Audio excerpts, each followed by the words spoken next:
qui va nous parler, bien sûr, du côté juridique de l'emprise. Du côté juridique, oui, du côté juridique. Parce que, donc, la provocation tout à l'heure... Mais je suis d'accord, ouais. Je suis d'accord pour être filmé. C'est pas bien fait, mais voilà, c'est fait. Parce que Laurent Layet m'a, en guise de provocation tout à l'heure, dit « Mais que fait la loi ?»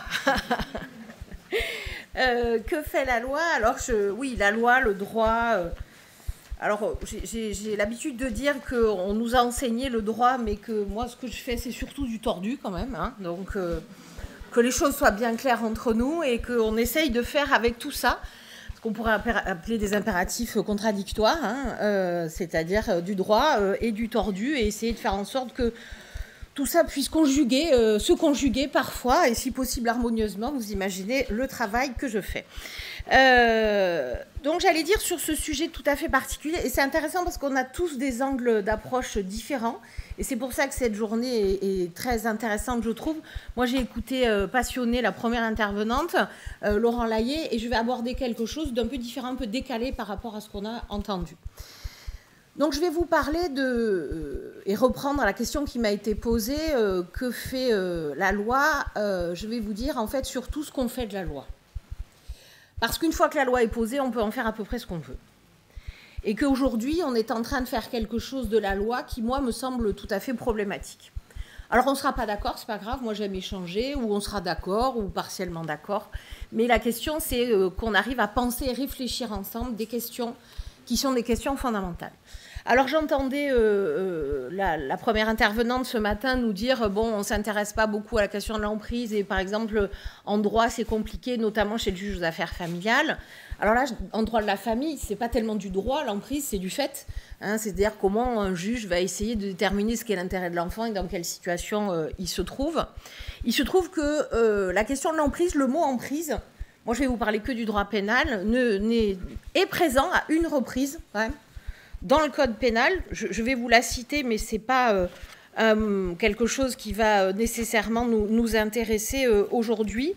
Elle est présente dans l'article 226-14 du code pénal qui évoque les exceptions à la violation du secret professionnel. Et dans la violation du secret professionnel, on est autorisé à violer le secret professionnel quand on est un médecin. Attention, nous non, mais les médecins, oui. Quand dans un cas où lorsqu'un médecin va faire un signalement, quand il constate des violences exercées au sein du couple, et lorsqu'il estime en conscience que ces violences mettent la vie de la victime majeure en danger immédiat, et que celle-ci n'est pas en mesure de se protéger en raison de la contrainte morale résultant de l'emprise exercée par l'auteur des violences.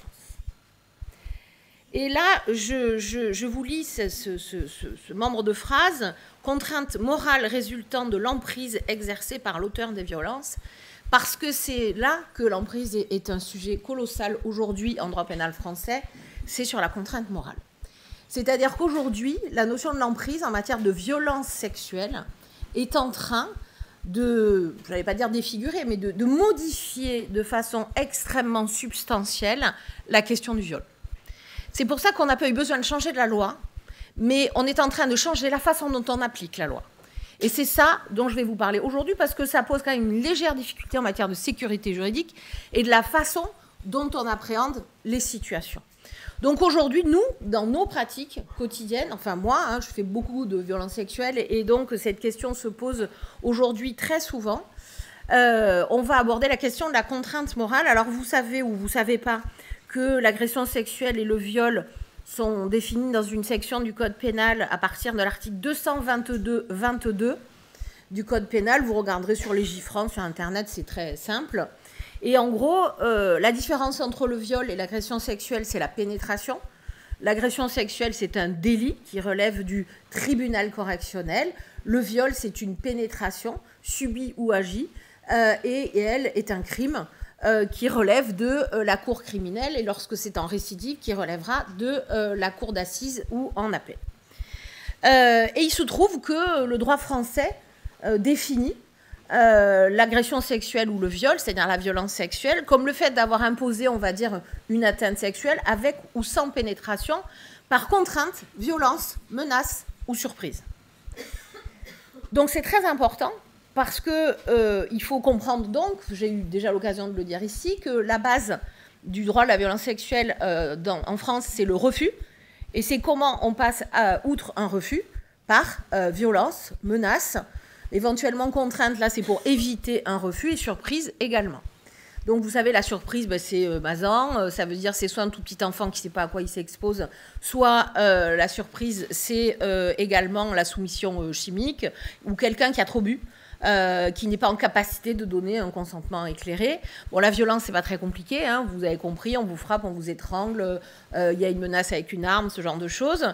Et vous avez la menace, c'est si tu ne te soumets pas, je te tue, je tue ton chien, je tuerai ta famille, enfin ce genre de choses.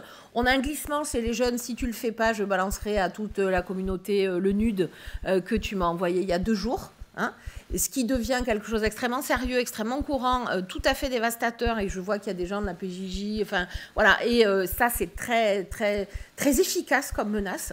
Et moi je constate des jeunes filles en train de faire des choses mais totalement hallucinantes parce qu'elles ont peur qu'on diffuse des images d'elles, hein, voilà. Donc ça c'est quand même un sujet aussi à mon avis qui évolue de façon problématique. Et après vous avez la contrainte. Alors la contrainte, c'est la contrainte physique, je te retiens, je te tiens, et la contrainte, c'est la contrainte morale. Alors la contrainte morale, qu'est-ce que c'est ?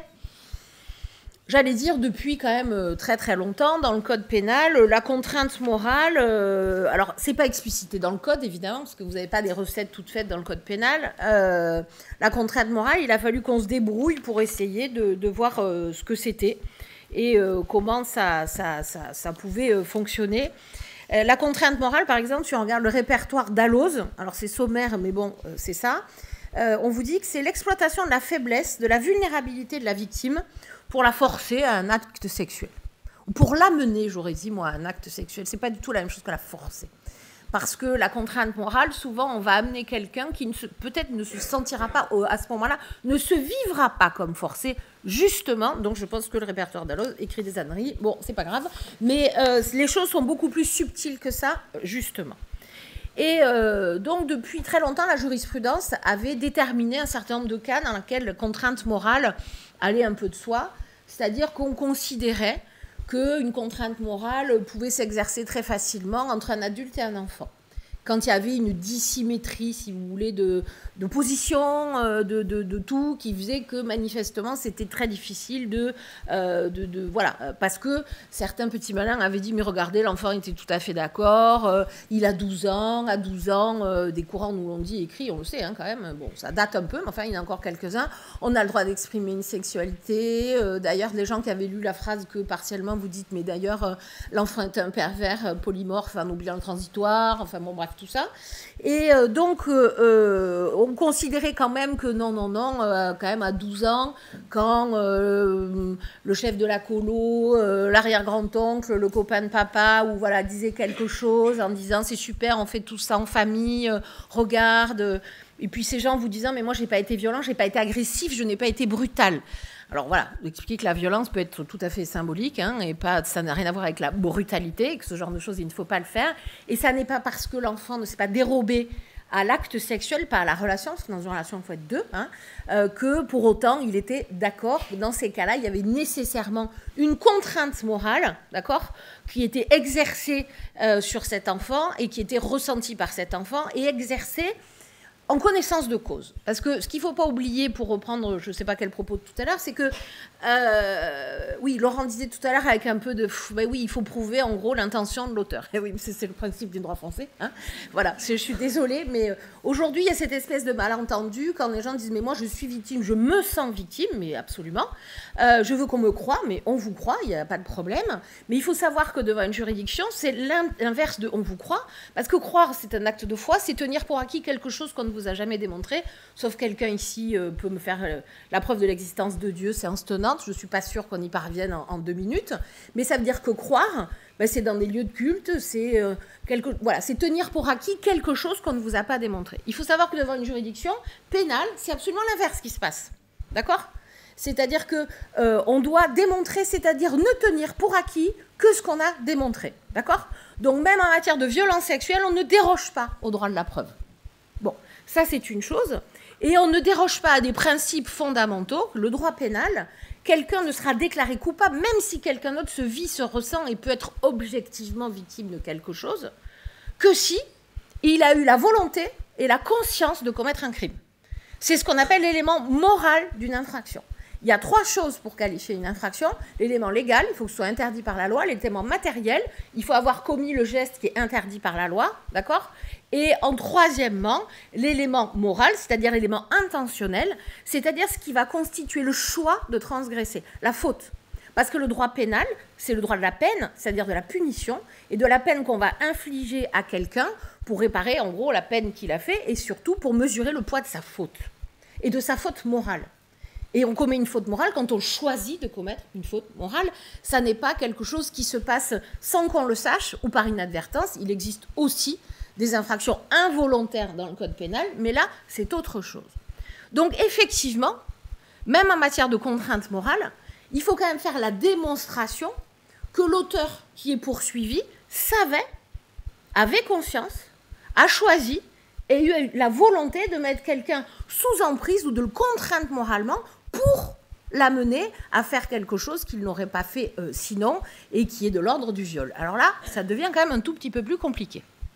Mais pourtant, tranquillement, alors que jusque-là, la jurisprudence était faite pour les enfants et les personnes vulnérables, on va dire des adultes en situation de handicap, des personnes qui avaient des difficultés quand même importantes, petit à petit, la jurisprudence a commencé à évoluer et on s'est dit, bah, quand même, cette personne, elle a pu faire des choses, mais elle était sous contrainte, donc on va considérer que c'est un viol. Bon. Alors on a, et on en parlera cet après-midi, la question de l'emprise sectaire, qui est un sujet extrêmement important, et qui est un sujet d'ailleurs dans lequel il nous arrive de réfléchir à la question que tu posais tout à l'heure sur est-ce qu'un auteur, enfin quelqu'un qui est mis en cause, peut être évalué sur la question de la responsabilité pénale au regard de l'emprise, parce qu'on sait que dans certains phénomènes d'emprise sectaire, avec des relations sexuelles complètement déviantes, de groupes, de choses comme ça, on a des gens qui eux-mêmes sont sous emprise, qui vont commettre du sexe sur d'autres, dans des conditions tout à fait extrêmes, alors que là, tout le monde n'est quand même pas au clair avec tout ce qui se passe. Et moi, je suis désolée, mais alors, de fait, on ne les poursuit pas tellement, mais si un jour on les poursuivait, on devrait se poser la question de... Moi, j'ai un dossier dans lequel je pense à une jeune femme qui avait mis ce qu'on appelle un god ceinture pour aller sodomiser un de ses camarades, qu'il a quand même pas très, très, très bien vécu, dans le cadre d'une espèce de communauté où la sexualité, enfin, moi, il y avait tout un délire autour de ça, où tout le monde adhérait, mais complètement au délire. Donc, vraiment, on était dans quelque chose de l'ordre totalement de l'emprise, mais où ils ont été amenés à faire des choses les uns sur les autres qu'on aurait pu leur reprocher. Voilà. Donc, j'entends la réponse de tout à l'heure, l'emprise, c'est pas un trouble, parce qu'effectivement, 121, c'est un trouble psychique ou neuropsychique ayant, bon, voilà. Est-ce qu'on ne pourrait pas réfléchir sur cette question ? Parce que si l'emprise, ça permet de caractériser un crime, d'accord ? Peut-être que ça devrait pouvoir quand même se réfléchir aussi dans le cadre de l'altération ou de l'abolition. Donc, on a vu dans le cadre de l'emprise sectaire, effectivement, arriver des condamnations et qui me semblent tout à fait légitimes, où des gens ont été conduits à avoir des relations sexuelles parce qu'on leur expliquait que c'était bon pour eux, que c'était normal, que c'était une façon de rendre grâce ou que sais-je, enfin voilà, de se purifier. J'ai eu un dossier avec un exorciste, c'est impeccable. Donc, et où on... Oui, parce que ça existe, l'exorcisme par le pénis. Donc, voilà, mais vraiment, avec... 3 petites gouttes de sperme sur le front, et quand on ose la question, mais pourquoi ? Au nom du Père, du Fils et du Saint-Esprit. Ok. Voilà. Bon, et donc tout ce qui s'était passé sous couvert de l'exorciste, qui avait quelques disciples, effectivement, on pouvait quand même, discuter de tout ça, mais ça peut prendre des formes variées en matière sexuelle. Mais aujourd'hui, on a évolué vers autre chose. Et moi, c'est une autre chose qui m'inquiète un peu, je dois vous le dire. Votre démonstration m'a beaucoup intéressée ce matin. Je crains que nous ne restions en contact et qu'on envisage peut-être qu'un jour je vous fasse citer à la cour d'assises, vu le nombre d'âneries que j'y entends et qui ont des conséquences catastrophiques. Aujourd'hui, on tente à considérer que dans la mesure où il y a une relation même sociale un peu dissymétrique, il y a probablement de l'emprise. Et on voit arriver un certain nombre de condamnations qui me semble, moi, tout à fait problématique, enfin, en tout cas, discutable. Donc, c'est ce dont je voulais vous parler aujourd'hui. Donc l'emprise est bien un sujet au cœur quand même du droit pénal et du droit criminel. Vous avez certainement entendu parler de la première affaire un peu tonitruante de cet ordre-là. C'était l'affaire Georges Tron. Georges Tron, c'était ce maire de Draveil, qui était un peu un genre de fétichiste des pieds, et qui était accusé avec une adjointe à lui d'avoir violé des personnes qui étaient des salariés, qui avaient été recrutées, qui étaient des salariés. Il se trouve qu'il recrutait souvent des personnes un peu vulnérables, c'est-à-dire un peu en déshérence sociale, qui avaient tendance à boire un petit peu pour se... Voilà, bon. Et qui, tout d'un coup, étaient tout à fait narcissisés par le fait d'avoir un emploi dans un domaine politique. On leur avait trouvé un logement aussi, donc la relation de dépendance dont vous dites tout de suite à partir du moment où... Est-ce qu'on peut partir sans y laisser des plumes? Là, évidemment, clairement, ces femmes auraient laissé beaucoup de plumes en partant. Et elles ont été conduites à des relations sexuelles à 2, 3, enfin bon, des choses un peu... Bon, voilà. Et pas trop classique, mais peu importe. Enfin, du moment que les gens sont d'accord, ça pose aucun problème. Et un jour, elles ont fini par déposer plainte pour viol. Et la défense de Georges Tron était de dire, mais nous, on a eu des relations sexuelles. Alors d'abord, il y en a, c'était que du fétichisme du pied. Puis d'autres, c'était des relations sexuelles, mais qui étaient consenties. Elles ont dit oui. C'est vrai qu'on avait des relations, mais c'était des relations équilibrées. Certes, elles travaillaient pour l'organisme dont je suis patron, mais ça ne veut rien dire. En gros, elles ont dit oui. Parce que, voilà, ce qu'il faut comprendre, c'est qu'aujourd'hui, même quand on dit oui ou qu'on entend oui, pour autant, ça peut constituer une infraction pénale. C'est-à-dire qu'elles ont dit oui, et au début, les juges ont dit oui, bah non, quand même, bon, très bien. Le parquet a été un peu partagé sur cette question, parce qu'il faut savoir que chaque parquetier est libre.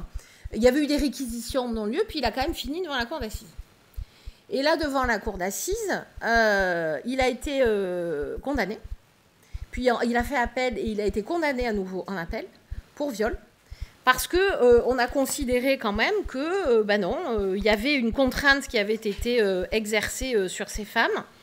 Il y avait, je vous donne la motivation, hein, une relation asymétrique. Tron était le patron, les plaignantes deviennent... voilà, quelque chose au plan professionnel, la reconnaissance, enfin, il y a tout ça.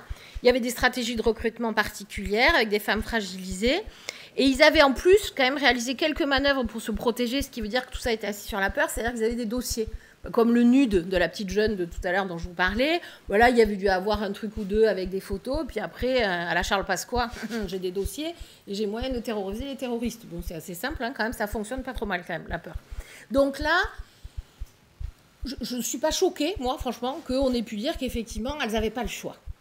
Bon. Mais le problème elles ont dit oui et elles n'avaient pas le choix. Elles étaient en situation d'emprise. C'est qu'aujourd'hui, maintenant, dans l'emprise, on met à peu près tout ce qu'on veut. Bon. Et donc ça devient compliqué. Il faut savoir que là, c'était des faits, quand même, qui remontaient un peu, parce que c'était des faits de 2010, entre 2007 et 2010, et que pour la première fois, donc à partir de 2020, le parquet a soutenu qu'il fallait condamner dans ce cas-là, et que ça pouvait constituer la contrainte morale, parce que c'était une forme d'emprise. Et il faut savoir qu'à ce moment-là, comme souvent, l'enceinte judiciaire est un peu une tribune et à la fois un lieu, un laboratoire social où on essaye de voir l'évolution des mœurs. On fait de la sociologie, on regarde comment ça se passe, comment on peut. Et là, vous lirez, si vous retrouvez les archives du Monde, il y a eu un réquisitoire fantastique d'un dénommé Müller, d'une grande délicatesse, qui a essayé d'expliquer, de faire de la pédagogie et d'expliquer pourquoi et comment on pouvait faire rentrer ces situations-là dans le champ du viol. Mais parce que c'était quelque chose de nouveau, parce que aussi l'éducation c'est important, parce qu'il faut prévenir, parce que voilà, il a dit bon, moi je veux qu'on mette le curseur, qu'on dise oui au viol, mais il est évident qu'on ne peut pas condamner ça à une peine qui serait une peine démesurée au regard du fait qu'en 2007, 2008, 2009, c'était des choses dont personne n'avait conscience. Alors comment avoir la conscience et la volonté de commettre un crime sans savoir qu'il existe et sans savoir que faire ce type de comportement. Alors après, cet homme, ils ont retenu qu'il avait quand même la conscience de les mettre sous le boisseau, de les terroriser, de les manipuler, tout ça. Et ça, je comprends, ça a suffi pour qu'on puisse les condamner sur l'idée que ces femmes étaient sous contrainte, quoi. Bon. Mais en termes de pédagogie, il a dit, mais je demande une peine. Il avait requis une peine de 5 ou 6 ans, dont une partie large avec sursis, surtout qu'on était quand même 15 ans ans après les faits. Bon, voilà. Et petit à petit, on voit arriver de plus en plus de décisions comme celle-là. Je veux dire, celle-là, je la comprends, mais il en arrive d'autres que je comprends moins. C'est-à-dire qu'aujourd'hui, quand je vous dis tout est en prise, hein. C'est-à-dire c'est la fête, y compris dans des dossiers dans lesquels, évidemment, personne n'a vu et le mis en cause et la plaignante, donc on ne sait pas ce qui se jouait et comment ça se jouait, et que chacun y va de moi j'ai vu la plaignante et c'est sûr qu'elle était sous emprise parce qu'elle me dit si, ça a mis le reste. Voilà, je vais vous donner un cas clinique, enfin un cas clinique de chez moi, un cas, voilà, comme ça on va le regarder ensemble, on va l'étudier, et un cas clinique d'il y a quelques mois, on va dire l'homme charismatique, celui dont vous parliez un peu tout à l'heure sans vouloir le nommer, mais voilà, l'homme du Sud... qui porte beau, quoi, vous voyez, qui a dû être un peu trop aimé par sa maman et pas assez par son papa, ou inversement, et qui, voilà, qui porte beau, c'est important, voilà, un petit côté, regardez-moi, je suis le plus beau du quartier, et les fleurs s'ouvrent sur mon chemin. Bon, on en voit des comme ça, qui réussissent très bien en politique, d'ailleurs, celui-là réussissait très bien en politique. Mais séduisant, séducteur, et qui a eu des attachements très forts, mais avec cette espèce de besoin d'aller toujours quand il voit une femme nouvelle, avec cette espèce d'illusion de oh là là, il va se passer un truc entre nous, on va y aller, on va essayer, on va dire un amoureux des commencements, pour dire les choses pudiquement. Un amoureux des commencements qui se trouve dans un environnement de travail dans lequel il est en responsabilité. Il y a beaucoup de femmes. Et régulièrement, les salariés vont et viennent, et régulièrement, de nouvelles salariés arrivent. Donc, il les embauche parce qu'il est patron, et là, souvent, 3, 4, 5 fois, voilà, dans son histoire de vie, bon, il a une affaire avec ses salariés qui arrivent, notamment une secrétaire de direction, enfin plusieurs, parce qu'il y en a qui sont venus dire, mais moi j'ai eu cette histoire avec lui, mais j'étais d'accord, tout va bien, il n'y a pas de problème. Et en l'occurrence, là, c'est 2 femmes qui ont des relations avec lui les 6 premiers mois, et puis après, au bout de 6 mois, ça s'essouffle, ça ne marche plus. La relation de travail continue, et au bout d'un moment, au bout d'un an ou 2, et se met en place une forme de harcèlement, ça qui est tout à fait reconnu, parce que là, celle qui était un peu sur le piédestal, parce qu'on était... dans une affaire, ensemble, redevient un salarié lambda, et comme c'est un patron charismatique et un peu tyrannique, on va pas se mentir, quand ça va pas dans son sens, au bout d'un moment, il a tendance à être un peu désagréable et un peu... voilà. Mais là, on est sur un harcèlement, pas sexuel, sur un harcèlement qui fait que ces femmes vont partir et déposer plainte pour harcèlement. Et là, on va leur dire, mais si vous avez été harcelé, mais si vous avez eu aussi des relations personnelles avec lui, peut-être que ces relations sexuelles sont le produit, le butin du harcèlement. Là, elles disent, ouais, c'est vrai. Donc, on va déposer plainte pour viol aussi, parce que c'est mieux. Très bien. Donc là, fait 2009-2010. Et donc, instruction qui démarre en 2014. Il est mis en examen, très bien. Et puis, ça suit son cours. C'est très, très long parce qu'il n'est pas incarcéré. Toujours le problème des gens qui sont libres, c'est que c'est encore plus long. Et cet homme finit par être jugé alors qu'il a eu sur le volet viol non-lieu à l'instruction avec des réquisitions non-lieu du parquet. C'est pour ça qu'il faut que vous mesurez que tout ça, c'est un laboratoire social avec des enjeux politiques qui changent tout le temps. C'est-à-dire réquisition non-lieu du parquet, appel des parties civiles, on va devant la chambre de l'instruction. Là, le parquet, à nouveau, demande non-lieu en disant mais il n'y a pas assez d'éléments. Oui, c'est vrai qu'il était tyrannique sur la fin, il l'a toujours été, mais au début, il ne l'était pas. Et puis, il n'y a pas de conscience de mettre un système en place. Bon. Et là, la chambre de l'instruction dit si, quand même. Bon, je trouve qu'il y a des charges. On verra pour les preuves devant la cour d'assises. Mais il y a au moins des charges. Et cet homme, il doit comparaître devant une cour d'assises pour viol. Puis vous en ferez, et Dieu reconnaîtra les siens, comme dirait l'autre. Très bien. Bon, et alors là, quand même, il ne faut jamais trop aller faire un tour devant une cour d'assises. Si j'ai vraiment un conseil à vous donner, c'est éviter de vous retrouver en position d'accusé devant une cour d'assises parce que c'est quand même déjà assez mal parti pour vous dans ces situations-là. Bon, et donc voilà cet homme en grand équipage devant la cour d'assises, pas persuadé d'être acquitté, mais bon, qui se dit qu'il y avait un avocat qui lui disait à l'époque, bon, mais ça va aller, très bien, qui se bataille, qui est lui-même, alors je pense un peu trop... Voilà, ce qui peut donner à des jurés l'envie de dire, bon, ici, le patron, c'est plus toi, c'est nous, donc, bon, voilà. Et là, contre toute attente, ils ont jugé que c'était des viols, parce qu'il se trouve qu'à l'audience, le parquet qui était là, lui, a viré Kazakh aussi. Il s'est dit, mais si, finalement.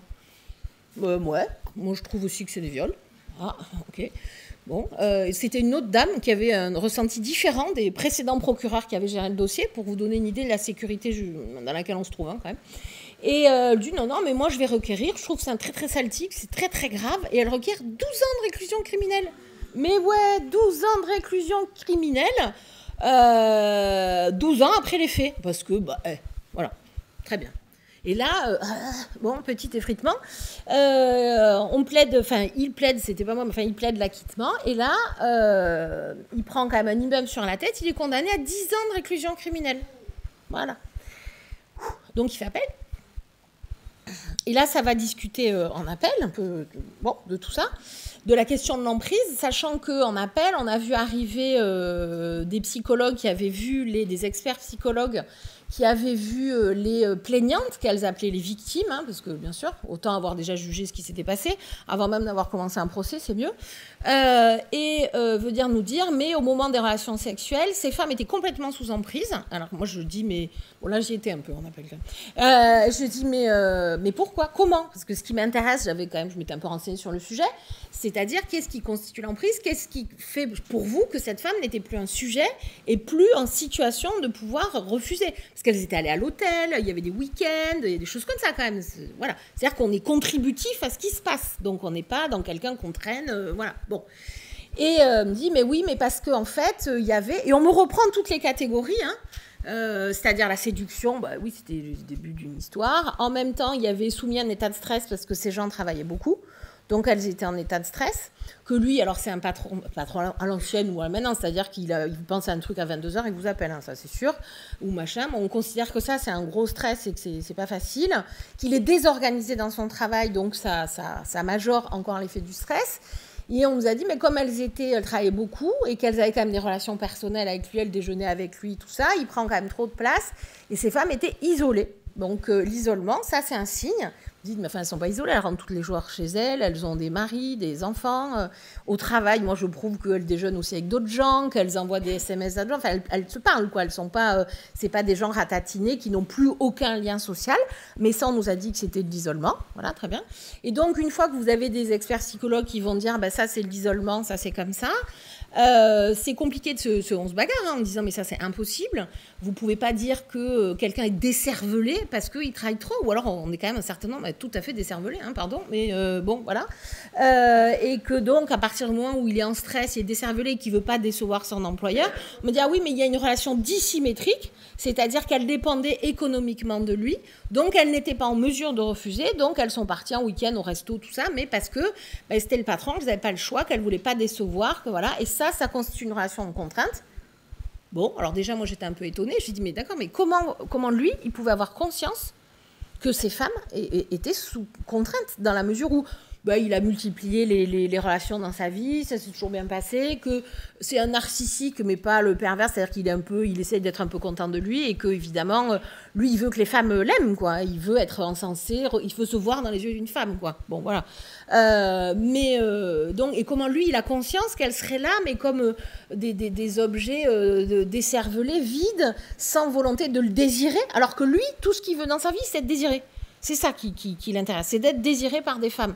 Donc venez m'expliquer comment vous allez objectiver la conscience et la volonté de cet homme de commettre un crime, sachant que la loi, par ailleurs, pour la contrainte morale, depuis 2007, on a une jurisprudence qui est claire, c'est-à-dire on ne doit pas juste se contenter de démontrer qu'il y a une contrainte ressentie, d'accord ? Mais qu'il y a une contrainte qui a été imposée. Et que cette contrainte imposée doit être objectivée par un certain nombre de comportements dont on doit démontrer que ce sont des comportements volontaires et que conjugués, nécessairement, ils font ça. Donc, et là, on nous dit, ah mais si, il devait nécessairement savoir. Très bien. Donc là, on était 15 ans après les faits. Ce jour-là, l'avocat général, qui d'ailleurs a dit, c'est vrai que les experts n'ont pas dit qu'il était pervers narcissique, mais moi, j'ai lu un test sur Internet. Et il y a 13 items. Il coche les 13. Donc, alors, c'était peut-être pas lié, mais moi, je l'ai vu, parce qu'il y avait d'autres propos entre ça et ce que je venais. Elle a requis 13 ans de réclusion criminelle. Parce que c'est comme ça, c'est bien. Et comme on était 15 ans après les faits, il a été condamné à 15 ans de réclusion criminelle à 73 ans. Voilà. C'est un petit trauma, autant vous dire. Mais voilà, on en est là. C'est-à-dire qu'on est passé d'un excès à l'autre, dans des choses qui n'ont aucun sens, parce que quand même, on nous dit aussi que quand on punit 15 ans après des faits, et bien au-delà du délai raisonnable, la Convention européenne de sauvegarde des droits de l'homme nous dit qu'on doit en tenir compte dans le choix de la peine, parce que ce n'est pas la même chose d'infliger une incarcération à un homme de 40 ans, de 45 ans ou de 70, vous voyez, enfin, ça va, et que l'écoulement du temps et les 15 ans pendant lesquels vous avez été mâché par l'entreprise judiciaire copieusement et digéré et qui ont pesé sur votre vie, on ne peut pas faire comme si ça ne comptait pas. Mais voilà, donc aujourd'hui, on est à l'autre, voilà. Alors heureusement, toutes les situations ne sont pas comme celle-là. J'allais dire, un bon avocat, ça ne suffit pas. Ce qu'il faut, c'est un bon juge. Et vous avez quand même un certain nombre de juges qui sont magnanimes, qui regardent les choses et qui essayent d'éviter des envolées comme ça. Parce qu'encore une fois, moi, qu'on me dise, sur le principe, on peut déclarer quelqu'un coupable, c'est une chose. Par contre, après, dans l'administration de la peine, là, on n'est plus dans la pédagogie. On est dans un truc, enfin, voilà, dans du châtiment délivré par, pour moi, hein, c'est un point de vue personnel, quelque chose qui voilà, ressemble davantage à un bourreau qu'à un juge. Donc, voilà. Mais ces raisonnements, donc l'emprise aujourd'hui, elle est clairement au cœur de toutes les relations. Et donc, on va nous dire que dans la mesure où il y a une relation de dissymétrie économique, quelle qu'elle soit, ça peut être un terrain d'emprise, ça peut être que quelqu'un a dit... Alors moi, j'ai posé toutes les questions. Mais est-ce que le mariage, c'est pas une forme d'emprise aussi ? Voilà. Est-ce que la dépendance affective, c'est pas quand même le chemin de l'emprise le plus total, où vous vous mettez, quand vous êtes dépendant affectif, à faire des choses pour pas perdre une relation, même si elles sont pour vous contre nature. Moi, j'ai reçu des gens qui étaient mis à faire de l'échangisme, enfin plein de choses qu'elles désapprouvaient totalement, mais parce qu'elles disaient, si je le fais pas, Mike va me quitter. Et elles avaient l'impression que sans Mike, elles allaient mourir, quoi. Donc, c'est-à-dire, je souffre ou je meurs. Bon, des fois, je choisis de souffrir, mais on me l'a imposé parce que Mike a bien conscience qu'il peut tout lui demander. Est-ce que ça aussi, c'est pas de l'emprise ? Bon, est-ce que être amoureux, c'est pas de l'emprise ? Alors, je sais bien la différence entre l'influence et l'emprise, mais quand on vous dit être sous l'emprise de la passion, voilà. Donc, si vous voulez, ça nous ouvre un champ, mais infini. Et c'est le peuple français. Parce que en première instance, c'est une cour criminelle, mais en appel, ce sont des cours d'assises. J'allais dire heureusement, parce que moi, je préfère quand c'est un mélange entre le peuple français, c'est un véritable exercice de démocratie directe que je trouve essentiel, où les gens qui sont quand même tous des spécialistes des choses de la vie, au moins, c'est à ce titre-là qu'ils sont là, vont devoir s'interroger avec des juges qui sont peut-être, qui n'ont pas la même perception des choses, et c'est bien, mais vont devoir mettre ce curseur-là, dire, pour nous, oui, ça c'est de l'emprise, donc c'est du viol ou pas. Donc vous voyez qu'aujourd'hui, le terrain du viol, il peut s'étendre quasiment à l'infini. Et que, voilà. Donc que fait la loi ? C'est-à-dire, c'est encore une fois, la loi, on peut tout en faire. Et on en fait tout. Donc, voilà. Et on a des champs de réflexion infinis sur la question de la violence sexuelle, sur l'emprise, sur la surprise. Moi, je pourrais en parler, pareil, pendant 3 jours. Je n'ai pas encore écrit un livre, mais peut-être un jour. Mais je parle trop pour écrire des livres. Donc voilà. Donc, je voulais vous donner mon point de vue sur cette question aujourd'hui, qui est un point de vue pratique, sur une évolution particulière. Évidemment, on aurait pu choisir bien d'autres sujets sur emprise et droit, mais celui de la question de la violence sexuelle aujourd'hui me semble déterminant, parce que l'emprise y prend une grande place.